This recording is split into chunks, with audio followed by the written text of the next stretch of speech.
Bismillahirrahmanirrahim. Assalamualaikum warahmatullahi wabarakatuh. Waalaikumsalam.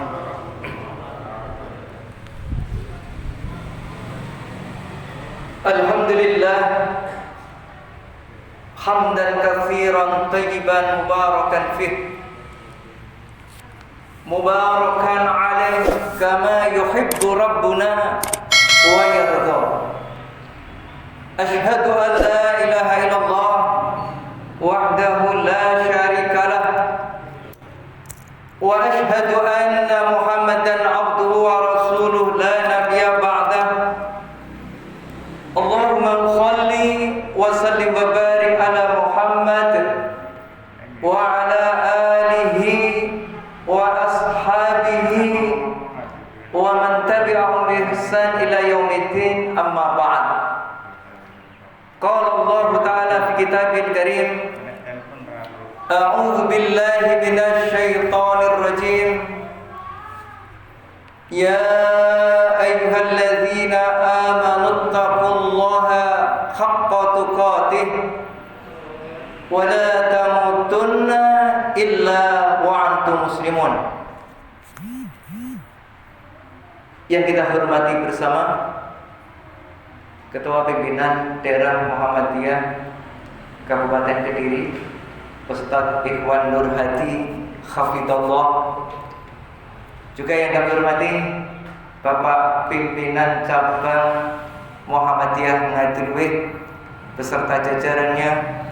Yang kami hormati Bapak Pimpinan Ranting Putih nih, Ranting Rembang Kepuh, serta Bapak Ibu sekalian yang senantiasa dirahmati Allah Subhanahu wa taala. Puji syukur alhamdulillah kita haturkan kehadirat Allah Subhanahu wa taala atas segala karunia-Nya yang Allah limpahkan kepada kita semua, sehingga pada kesempatan yang berbahagia ini Allah kumpulkan kita di majelis ilmu, di majelis taklim yang merupakan riyadhatul jannah, taman surga Allah yang berada di dunia. Mudah-mudahan kita nanti juga akan dikumpulkan oleh Allah di riyadhatul jannah, di taman surga Allah di akhirat kelak. Amin. Amin ya rabbal alamin. Salawat dan salam semoga tetap tercurahkan kepada uswah kita, khutbah kita Rasulullah Muhammad sallallahu alaihi wasallam, keluarganya, para sahabatnya, para tabi'in, para tabi'in, dan juga kepada siapa saja yang senantiasa istiqamah dalam melaksanakan sunnah-sunnahnya. Mudah-mudahan kita diakui sebagai umatnya yang berhak menerima syafaat yaumil qiyamah. Amin. Amin ya rabbal alamin. Bapak Ibu hadirin sekalian yang dirahmati Allah Subhanahu wa taala, sebagai takdim atau pengantar, Allah Subhanahu wa taala berfirman di dalam Al-Qur'an surat Ali Imran ayat 104, yang ayat ini mengilhami, memberikan inspirasi kepada Kiai Haji Ahmad Dahlan untuk mendirikan Perserikatan Muhammadiyah. A'udzu billahi minasyaitonir rajim. Wal takum minkum ummatun yad'una ilal khair wa ya'muruna bil ma'ruf wa yanhauna 'anil munkar wa ulaika humul muflihun. Wal takun, ini kalau menurut Ustadz Ikhwan itu ada lam itu bermakna adalah amar. Di dalam kaidah usul al-aslu fil amri lil wujub, asal perintah itu adalah wajib. Nah, ditujukan kepada siapa kewajiban ini?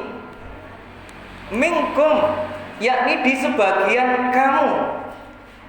Menurut mufassir di dalam tafsir Al-Manar, di dalam tafsir Al-Manar itu sebagian ulama menyatakan min di situ adalah min bayaniyah.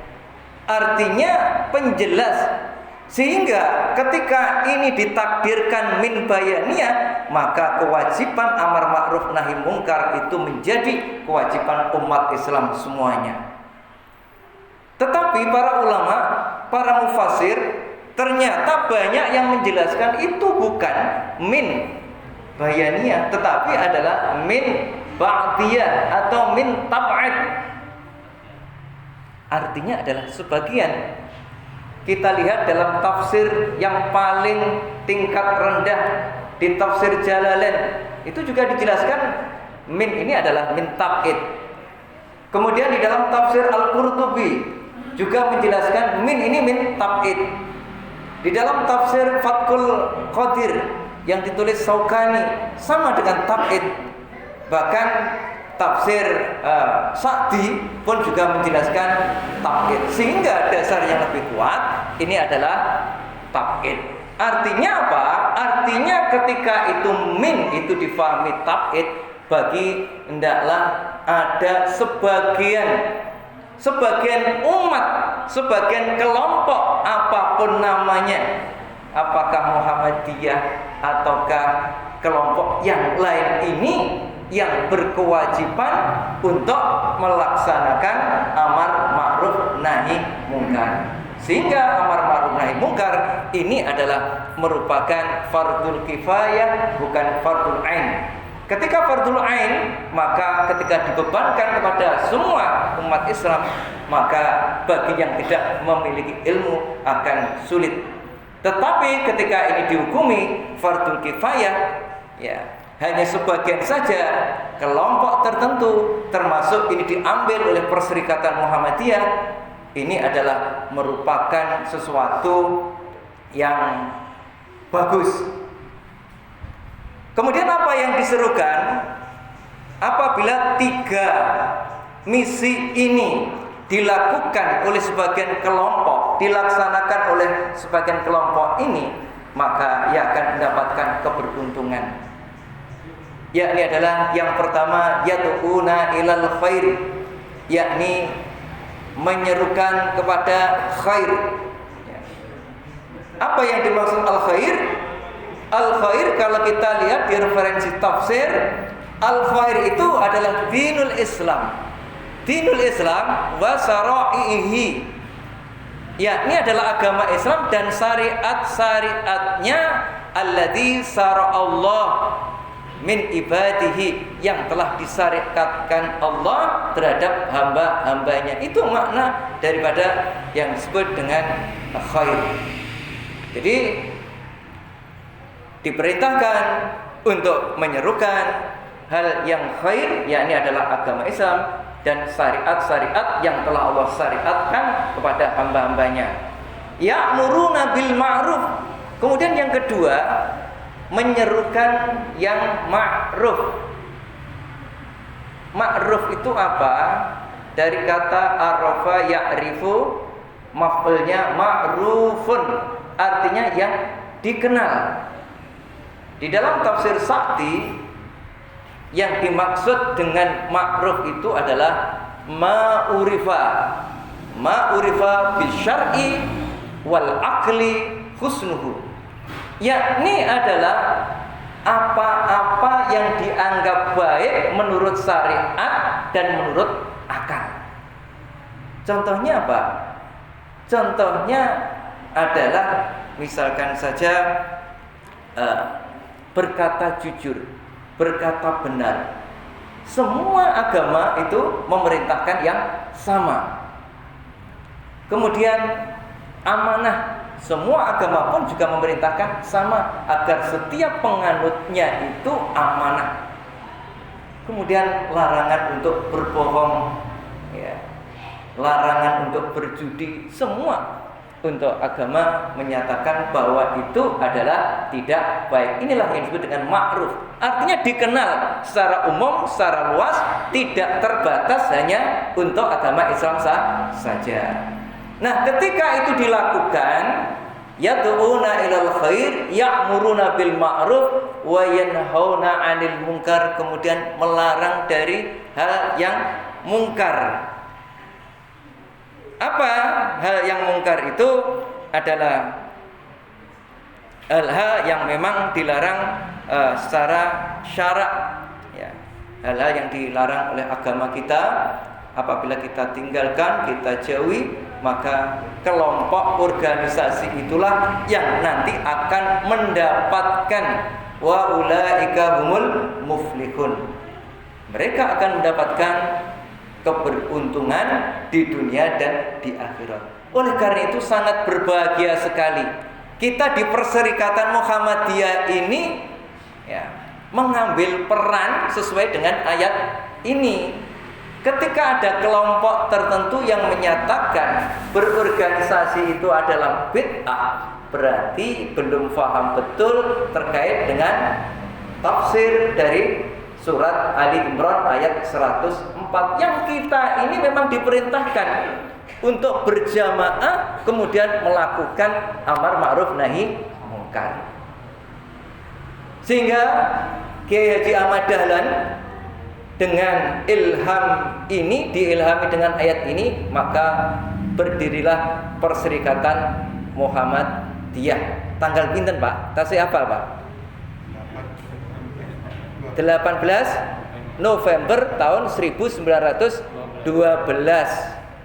Insya Allah bertepatan dengan tanggal 8 Zulhijjah 1330. Monggo mungkin dibersani wonten sejarah.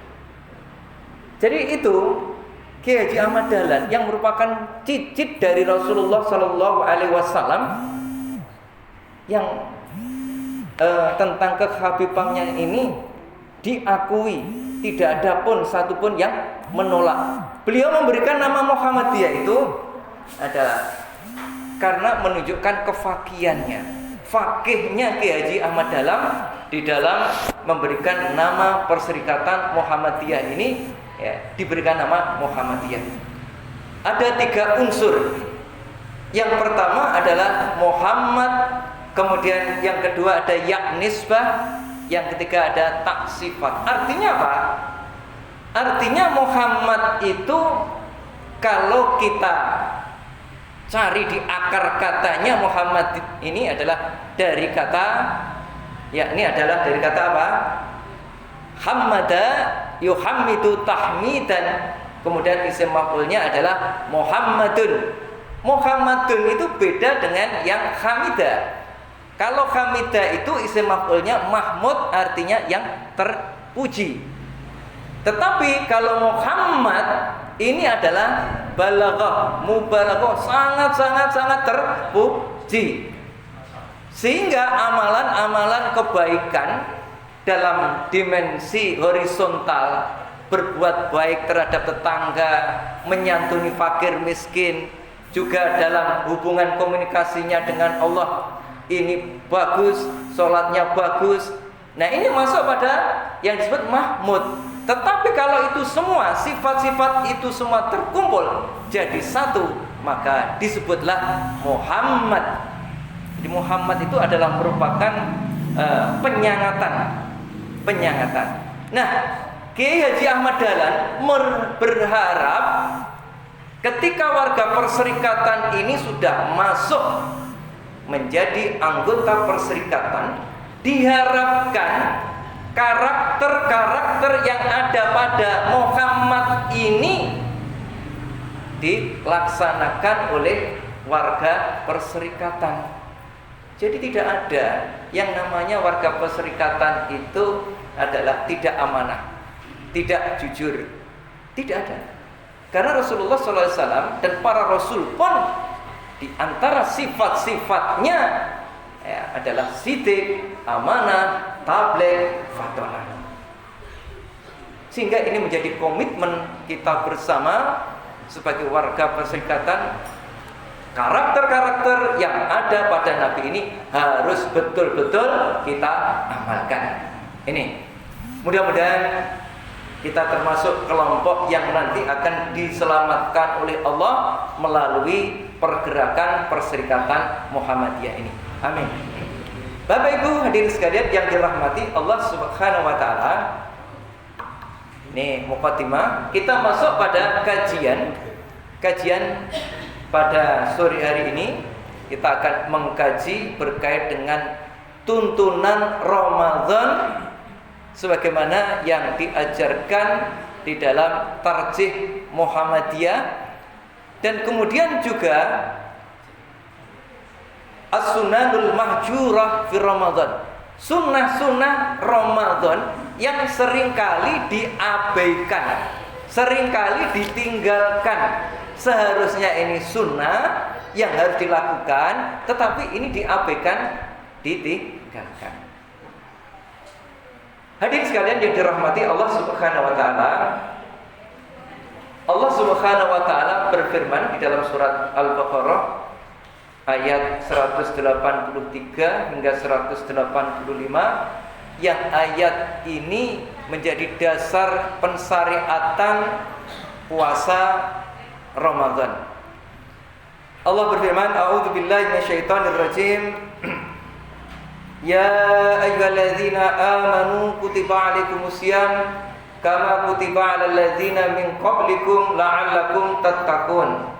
Ayyaman ma'dudat faman kana minkum maridan aw ala safarin fa iddatum min ayyamin ukhra. Wa 'alal ladzina yutiqunahu fidyatun ta'amu miskin. Faman tatawwa khairan fa huwa khairul lahu wa antasumu khairul lakum in kuntum ta'lamun. Allah Subhanahu wa taala mewajibkan puasa Ramadan dengan menggunakan khitab seruan yang ditujukan kepada orang-orang yang beriman.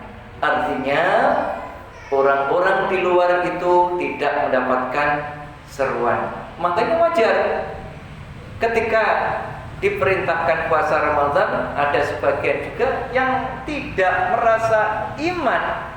Dia makan di pinggir jalan, ya santai-santai saja, dia cuek. Karena apa? Karena tidak terketuk hatinya, tidak merasa dia iman.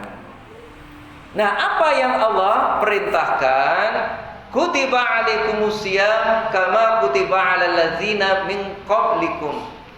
Telah diwajibkan puasa atas kalian semua, sebagaimana telah diwajibkan untuk umat-umat yang terdahulu.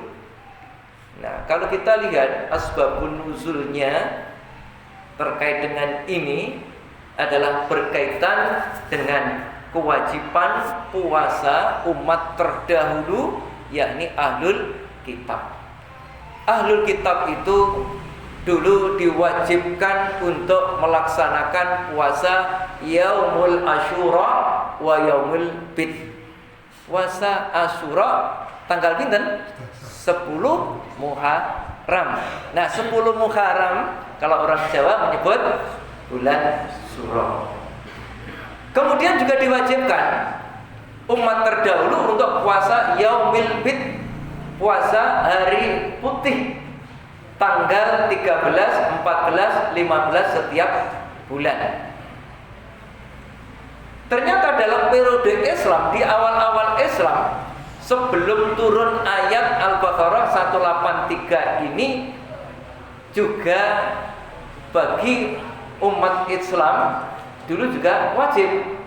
Terbukti Rasulullah SAW di awal periode Islam itu Rasulullah memerintahkan para sahabat untuk berpuasa, yakni puasa Yaumul Asyura dan puasa Yaumil Bid. Hingga sampai suatu saat, ya, ketika hijrah ke Madinah, ya di tahun awal hijrah ke Madinah, kemudian ada para sahabat yang menyatakan, "Ya Rasulullah, bukankah hari itu hari yang diagung-agungkan oleh orang Yahudi dan orang Nasrani?" Lantas Rasulullah mengatakan, "Ya sudah, kalau begitu, kalau saya nanti masih hidup di tahun depan, saya akan menyertai puasa Yaumul Asyura dengan Yaumut Tasik, yakni di tanggal 9-nya." Sehingga tanggal 10 Muharram dan tanggal 9 ini menjadi sunnah. Dalam rangka apa? Dalam rangka untuk agar tidak bertasyabuh kepada ahlul kitab, agar tidak sama amalannya dengan ahlul kitab. Cara menyelisihinya adalah Rasulullah ingin puasa di tanggal 9. Meskipun Rasulullah Shallallahu Alaihi Wasallam lebih dahulu dipanggil oleh Allah. Inilah yang para ulama menyatakan termasuk sunnah hamiyah, sunnah yang dicita-citakan oleh Nabi tapi belum kesampaian, dan ini merupakan satu sunnah. Makanya ditarjih itu puasa Yaumul Asyura itu tanggal 9 dan tanggal 10. Demikian juga Imam Asy-Syafi'i di dalam kitab juga mensunnahkan tanggal 9, 10 ini dalam rangka untuk agar tidak bertasabuh dengan Yahudi dan Nasrani ini. Nah, kemudian pada tahun kedua setelah periode Rasulullah hijrah ke Madinah, baru turun ayat di surat Al-Baqarah ayat 183. Ya. Setelah diperintahkan itu turun ayat ini, kemudian Rasulullah katakan faman sa'a falyasum wa man sa'a falyuftir. Ya, di dalam hadis Bukhari, barang siapa di antara kamu yang ingin berpuasa, silahkan. Ya.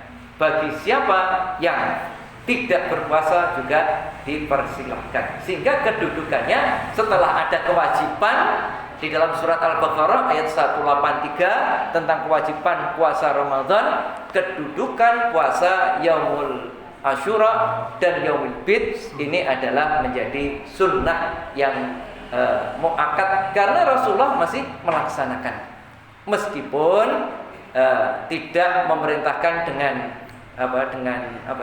keras bagi yang mau meninggalkan monggo, tetapi Rasulullah mengambil suatu keutamaannya karena puasa di Yaumul Asyura ini adalah menghapuskan dosa setahun yang lalu. Nah, ini Bapak Ibu hadirin sekalian yang dirahmati Allah Subhanahu wa taala. Lantas Allah Subhanahu wa taala melanjutkan firman-Nya, wa 'alal ladzina yutiquna faman kana minkum maridan aw 'ala safarin fa iddatun min ayyamin ukhra. Ada hari-hari yang terhitung, yang terbilang. Barang siapa di antara kamu maridan, sakit, au ala safarin, atau dalam perjalanan menempuh perjalanan yang jauh, fa iddatun min ayyamin ukhra. Boleh tidak berpuasa asalkan mengganti di hari yang lain. Nah, kemudian bagi yang marid itu seperti apa kriterianya?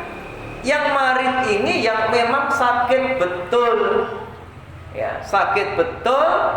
Kalau puasa itu malah semakin menambah sakitnya, bukan hanya sekedar sakit flu, pilek, lantas tidak puasa. Nah, bagi orang yang sakit ini maka diizinkan tidak berpuasa asalkan dia harus qada, menggantikan puasa di lain hari di luar bulan Ramadan. Lantas bagaimana untuk orang yang sudah tua? Yutiqunahu, bagi orang yang sudah tua atau orang yang sakit menaun dan harapan sembuh itu juga kecil, sakit terus menerus, maka bagi mereka itu adalah memberikan fidyah makanan kepada fakir miskin, karena masuk pada yutiquna.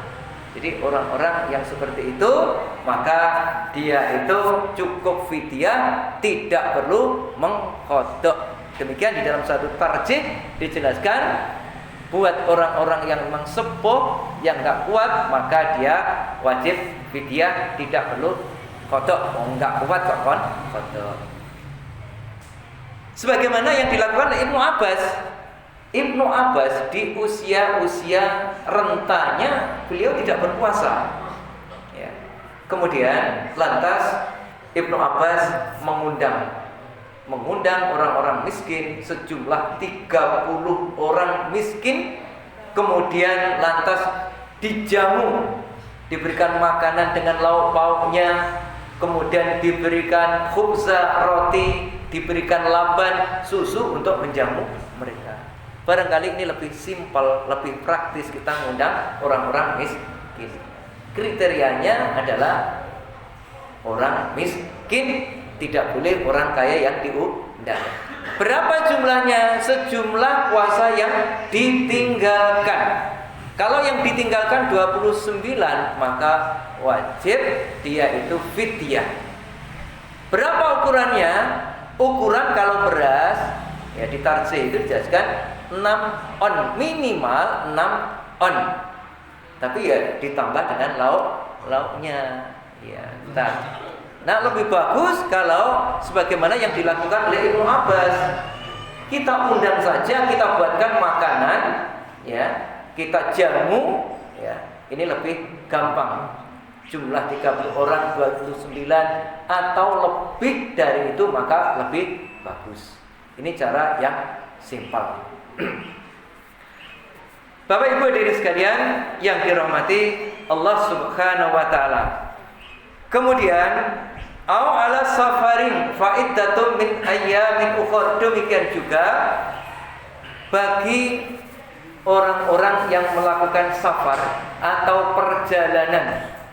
Ini boleh tidak berpuasa asal menggantikan dengan cara qada. Nah, ukurannya seberapa? Para ulama menjelaskan ukurannya itu seperti kita mendapatkan rukhsah ketika kita misalkan sholat, ya, kita saat safar maka diberikan kelonggaran untuk kita itu melakukan qasar. Ya, para ulama mengukur sekitar 85-an. Ya, 85 kurang lebih 85. Tetapi para ulama yang lain menjelaskan sesuai dengan kemampuannya, karena sifatnya ini adalah takhir. Takhir itu pilihan. Ketika kita mampu, meskipun ya lebih daripada 80 km, tapi kita kuat, maka lebih utama kalau kita berpuasa. Ketika kita tidak kuat, kalau puasa nanti menjadikan kita berat dan sakit, maka lebih utama kita tidak berpuasa.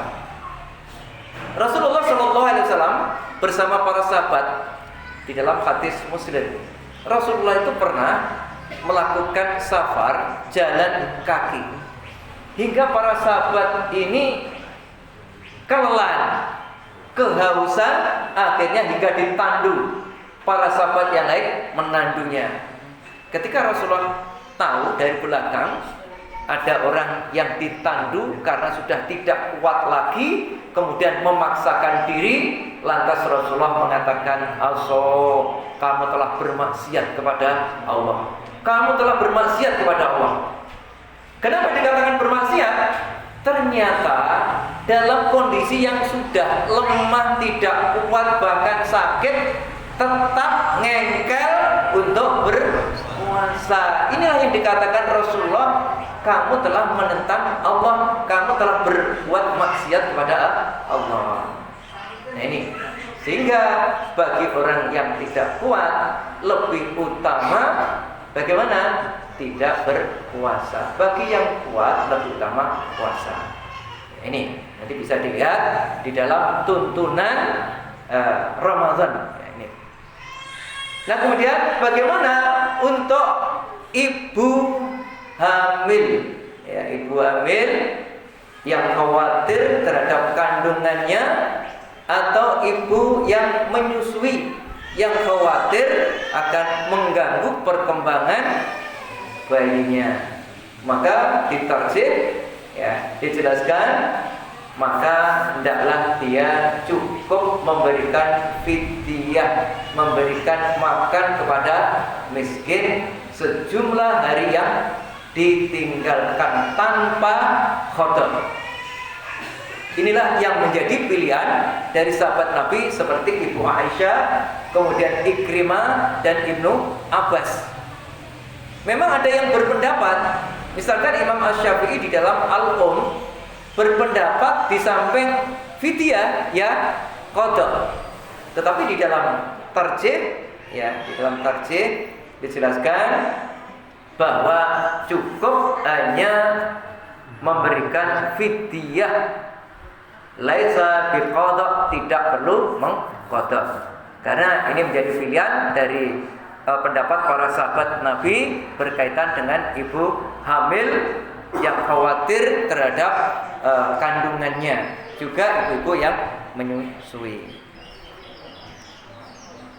Bapak Ibu hadirin sekalian yang dirahmati Allah Subhanahu wa taala, itu berkaitan dengan hukum-hukum terkait dengan orang-orang yang diberikan suatu kelonggaran rukhsah untuk tidak berpuasa. Nah, lantas apa keistimewaan puasa? Di dalam tuntunan tarjih ada 11 keistimewaan yang diberikan Allah untuk orang yang berpuasa bila mana puasanya ini benar. Satu, diniatkan karena lillah, ingin mendapatkan ridha Allah.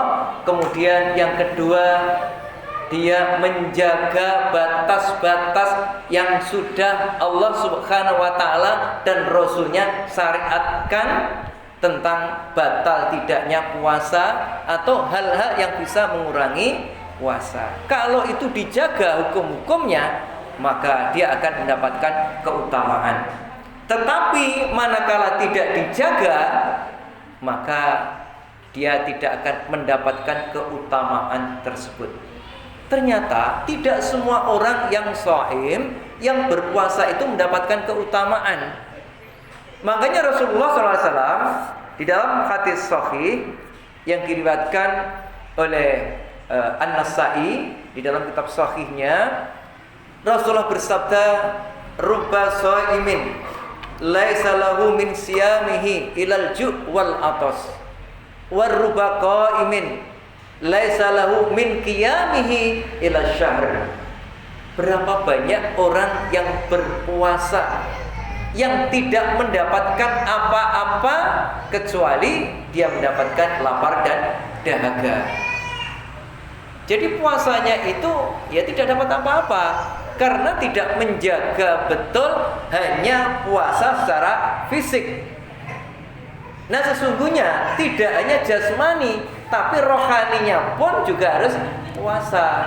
Tidak sekedar menahan diri dari makan, minum, syahwat, tetapi juga harus menahan diri tidak berkata kotor, tidak berkata bohong, ya. Nah, ini yang penting ya, yang harus kita perhatikan. Nah, orang-orang seperti itu tidak mendapatkan pahala, ya, tidak mendapatkan bagian sebagaimana yang disabdakan Nabi. Demikian juga Rasulullah menyindir orang-orang yang melakukan sholat taraweh, ternyata semua tidak juga, belum tentu mendapatkan suatu keutamaannya. Rasulullah katakan, berapa banyak orang yang mendirikan qiyamul Ramadan, mendirikan sholat taraweh, laisa lahu min qiyamihi, yang tidak ada nilainya, tidak mendapatkan pahala, ila syahr, kecuali hanya kecapean saja, hanya begadang saja. Karena apa? Ya tidak menjaga tumakninah. Masa bisa kita bayangkan kalau kita lihat di YouTube, masa sholat 20 rakaat hanya ditempuh 7 menit. Ya, itu di daerah Blitar itu kalau kita lihat di YouTube, dan itu di pondok. Dan anehnya mereka itu bangga. Belum lagi setelah itu viral, itu jadi tontonan, bukan jadi tuntunan. Akhirnya dari Surabaya, dari Malang pengen hadir. Tapi tujuannya apa? Pengen tahu, menonton, bukan ibadah. Inilah ya, seharusnya ibadah itu jadi tuntunan, sekarang jadi tontonan. Ini yang disindir oleh Rasulullah SAW. Di dalam hadis Bukhari ada sahabat yang tidak menyempurnakan rukuk dan sujudnya, itu oleh Rasul dipanggil, ulangi sebulan sampai 3 kali. Ya. Kalau caramu seperti ini, tidak kamu benahi, rukuk sujudmu tidak kamu jaga, andaikan kamu dipanggil Allah, maka kamu mati dalam keadaan ghairu fitrah. Artinya mati yang tidak di dalam dalam Islam. Ya, karena melanggar apa yang dituntunkan oleh Rasulullah Shallallahu Alaihi Wasallam. Nah, kemudian apa keistimewaan yang diraih orang-orang yang berpuasa dengan benar? Yang pertama, akan dijauhkan oleh Allah dari api neraka sejauh perjalanan 70 tahun perjalanan. Di dalam satu hadis sahih, dan ini tercantum juga di dalam tuntunan di Ramadan yang dikeluarkan oleh Majelis Tarjih, Rasulullah Shallallahu Alaihi Wasallam bersabda, "Man shoma yauman fisabilillah, ba'adallahu lahu wajhahu anin nar sab'ina kharifan." Siapa yang berpuasa, ya, tujuannya sehari, tujuannya untuk lillah karena di jalan Allah, maka akan dijauhkan wajahnya dari api neraka sejauh 70 tahun perjalanan. Itu 1 hari. Kalau 29 hari tinggal mengalihkan. Artinya apa? Artinya Allah betul-betul akan menjauhkan. Dengan catatan memang puasanya ini puasa yang benar, diterima oleh Allah Subhanahu wa taala. Nah, kemudian yang kedua, keistimewaan yang diberikan oleh orang yang berpuasa. Rasulullah SAW bersabda di dalam satu hadis, yang diriwayatkan oleh Dailami, "Kullu amali ibni Adam lahu fal hasanatu bi isri amsalha ila sab'i mi'ah dhifin." Jadi tiap amalan anak Adam itu mendapatkan pahala, dilipat gandakan pahalanya mulai 10 sampai 700 kali. Ila shaum, kecuali puasa. Jadi Bapak Ibu sekalian yang dirahmati Allah Subhanahu wa taala, amalan-amalan selain puasa itu Allah dan Rasulnya sudah menetapkan berapa pahalanya. Misalkan untuk sholat berjamaah. Sholat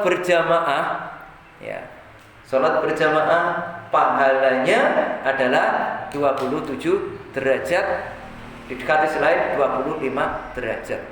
Apakah berlaku bagi bapak-bapak? Bagi ibu-ibu pun juga sama. Karena menggunakan lafaz man, sifatnya umum.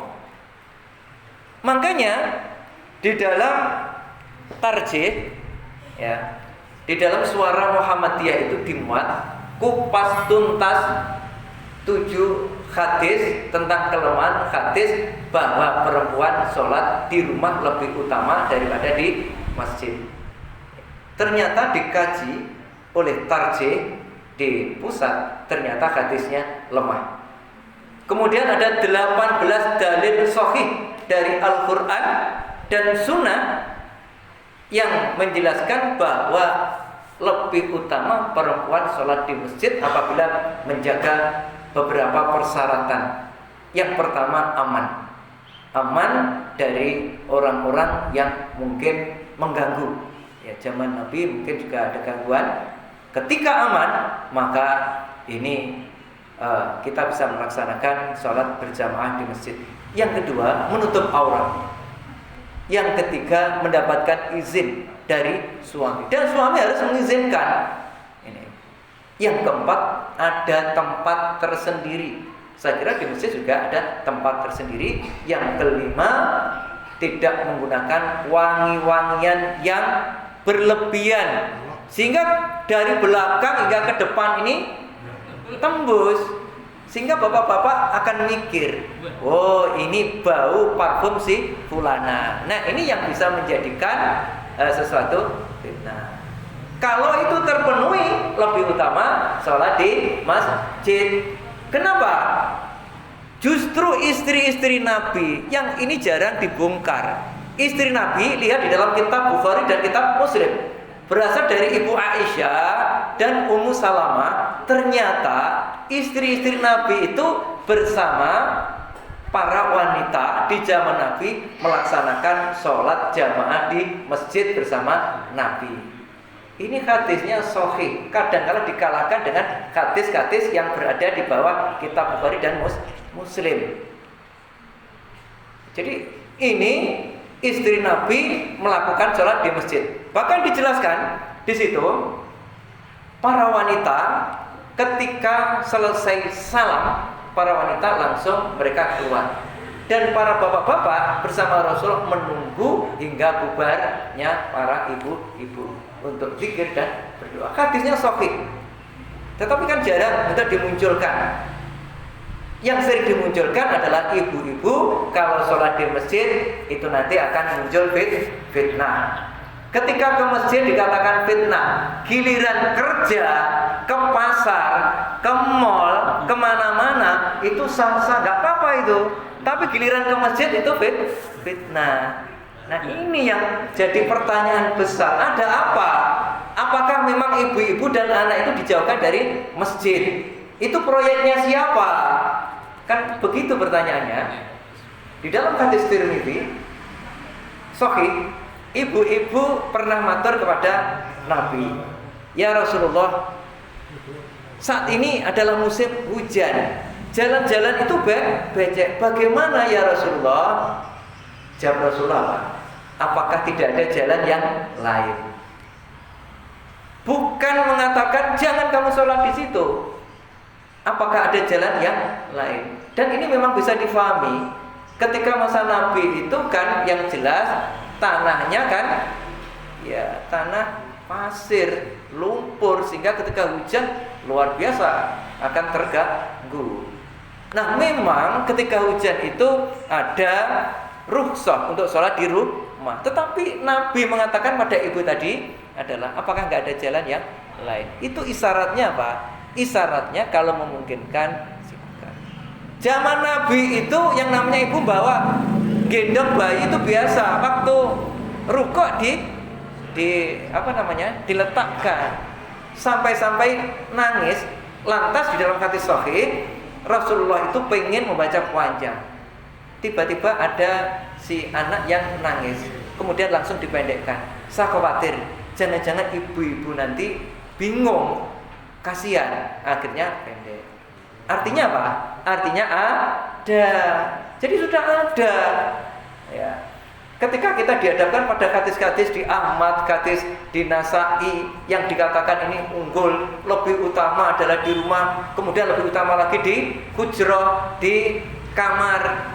Ternyata kalau kita lihat, kita bongkar hadisnya lemah. Ini monggo nanti diperiksa, dilihat itu ya. Di Suara Muhammadiyah mudah-mudahan masih ada, dan saya masih punya filenya, dan ini sering saya sampaikan.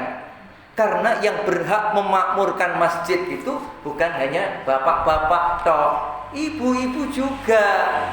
Kita lihat, ternyata di dalam hadis marbot masjid Nabi itu bapak atau ibu? Ibu. Marbotnya ibu. Andekan ini dianggap fitnah, kira-kira tidak ditunjuk menjadi marbot.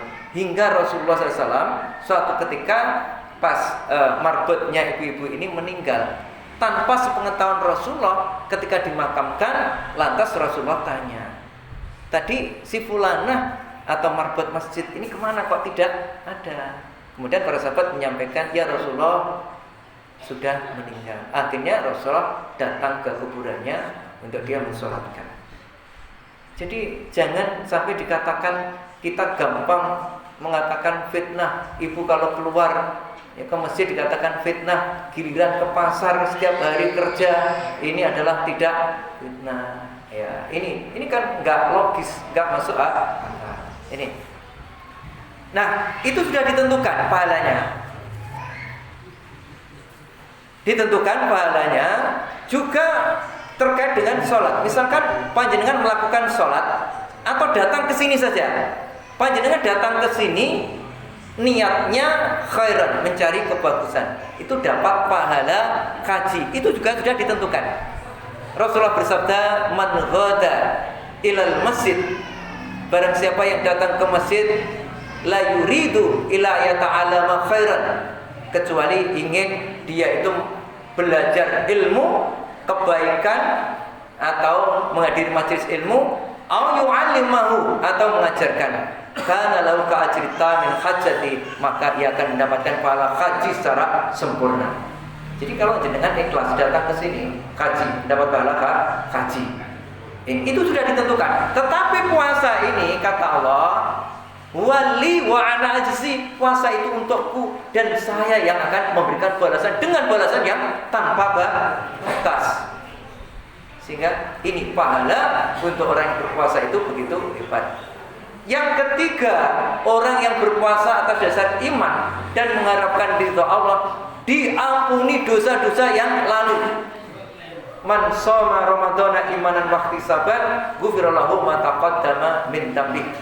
Siapa yang berpuasa Ramadan atas dasar iman, mengharapkan ridha Allah, akan diampuni dosa-dosa yang telah berlalu. Ini masih ada 7 menitan ya. 10 menit. Yeah. Ini ada 11, saya sebutkan 3 saja. Nah, lantas apa saja yang sering ditinggalkan, amalan-amalan sunnah yang sering diabaikan di dalam Ramadan? Di antaranya adalah Rasulullah itu biasa ketika masuk Ramadan itu adalah dengan tahniyah. Tahniyah itu apa? Tahniyah itu adalah ucapan kegembiraan yang Rasulullah menyampaikan kepada para sahabat akan kedatangan bulan Ramadan. Makanya Ibnu Rajab di dalam kitab Lataiful Ma'arif menjelaskan yang menjadi sunnah ketika masuk Ramadan di antaranya tahniyah, mengucapkan kabar gembira akan kedatangan bulan Ramadan, bulan yang penuh berkah. Ini bisa dengan qaul, dengan ucapan, atau bisa memasang apa Pak? Itu loh, spanduk, banner, ucapan itu insya Allah itu menjadi bagian sunnah. Yang ini kadang-kala kan banyak belum diamalkan. Yang kedua, amalan yang sering ditinggalkan terkait dengan Ramadan ini adalah doa. Doa sebagaimana yang diajarkan Rasulullah ketika sudah muncul hilal, masuknya bulan baru termasuk bulan Ramadan, Rasulullah menuntunkan doa. Allahumma ahilahu alaina bil yumni wal iman wal islam rabbi wa rabbukallah. Itu doanya. Panjenengan sampun berdoa Pak, Bu? Alhamdulillah sampun. Okay. Ya itu harus kita doa. Itu amalan yang majurah, yang seringkali diabaikan, ditinggalkan. Kemudian juga takjilul futur, mengawalkan dalam berbuka. Kadang-kala mende-mende peh kuat. Nah, ini padahal sunnah. Kemudian takhirus sahur, mengakhirkan sahur. Ini juga menjadi sunnah Nabi yang kadang-kala kurang diperhatikan. Ya, sudah saya tak sahur jam 12. Saya kuat aja lah. Nah, ini boleh, tetapi belum melaksanakan sunnah. Yang terakhir yang sangat penting sekali, ini adalah sering terjadi kesalahpahaman tentang makna imsakun. Imsakun bermakna al-kafu. Imsak itu apa? Imsak itu menahan. Sementara yang difahami masyarakat luas, masyarakat umum, imsak itu adalah 15 menit atau 60 ayat Al-Quran hingga subuh itu tidak boleh makan. Makanya diserukan imsak, imsak, imsak.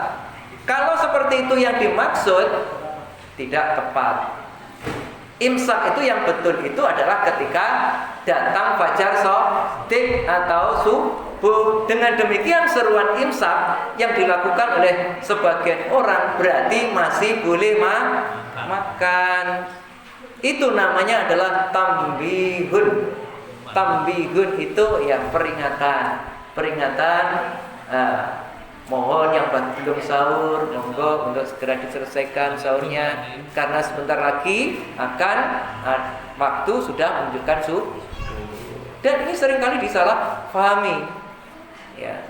Kesalahpahamannya terletak pada peletakan imsak, yang seharusnya imsak itu adalah fajar shadiq, tetapi imsak adalah sebelumnya. Memang imsak itu nggak boleh makan, tapi letaknya di subuh. Adapun sebelumnya itu namanya bukan imsak, adalah tambihun. Bapak Ibu hadirin sekalian yang dirahmati Allah Subhanahu wa taala, mungkin kalau ada pertanyaan 2 menit 3 menit rasanya tidak enak. Kalau saya ngaji mesti saya memberikan kesempatan entah berapa menit dalam rangka kita untuk merespon materi atau kajian, dengan harapan apa? Tidak salah paham atau barangkali malah memberikan masukan. Ini akan semakin bagus. Satu Pak. Nggih, monggo. Tentang sikot dalam perintah puasa itu kenapa Pak? Kok ditulis dengan fi'il yang majhul? Kok enggak jelas amar saja? Ngapa tuh nggih? Oh, yang itu kata-kata yang kutiba. Oh, kutiba. Nggih. Kutiba itu dengan menggunakan mabni majhul. Fi'il madhi yang majni maf'ul. Jadi telah diwajibkan puasa. Nah, diwajibkan puasa maksudnya yang kok enggak dibentuk dalam bentuk amar atau bentuk mabni maklum. Oh ya. Jadi penggunaan diantaranya mabni majhul, perintah berkait dengan puasa ini memang bisa menggunakan dalam bentuk amar pun juga bisa. Tetapi Allah memilih dengan menggunakan kata-kata fi'il madhi mabni majhul, yang jelas mesti ada suatu rahasianya. Rahasia kenapa harus menggunakan mabni majhul. Nah, perintah puasa itu kalau kita kembalikan, perintah itu bukanlah untuk kepentingan Allah semata, tetapi yang bisa kita ambil, Allah Subhanahu wa taala menyerukan itu dalam konteks hubungannya dengan orang yang melakukan puasa, nanti dia akan mendapatkan bagian di ujung ayat la'alakum tattaqun. Meskipun dengan amar pun juga bisa, tapi Allah memang menggunakan kata-kata kutiba dengan mabni majhul itu. Jadi saya kira rahasianya diantaranya adalah bahwa puasa itu bukanlah untuk kepentingan Allah. Jadi bukan berarti Allah itu langsung kamu harus puasa. Jadi kalimat-kalimat dengan kalimat yang sederhana menggunakan majhul itu diharapkan manusia mampu berpikir, karena ketika melihat manfaat puasa, kembalinya bukan kepada Allah. Allah itu, manusia melaksanakan puasa atau tidak, bagi Allah itu tidak akan menjadikan Allah itu lebih mulia atau menjadikan Allah lebih rendah. Posisi Allah tetap ini dikembalikan pada manusia. Kalau mau melakukan ini, maka akan mendapatkan kemuliaan lalakum tatakun. Di antara mungkin sigohnya yang digunakan dengan mabni majhul. Ya, kalau menggunakan amar itu biasanya dalam kondisi yang memang perintah-perintah wajar, biasa, perintah biasa. Ya. Kalau itu menurut pendapat saya yang pernah saya baca adalah dalam konteks bahwa itu menunjukkan tentang ijaz Al-Quran, bahwasanya di balik puasa itu sesungguhnya perintah Allah itu mengandung tarbiyah, menjadikan manusia sempurna, dengan di akhir kata ada la'alakum tattaqun, agar menjadi manusia yang sempurna, insan kamil atau manusia yang bertakwa. Pun maghrib nggih? Dereng. Oke.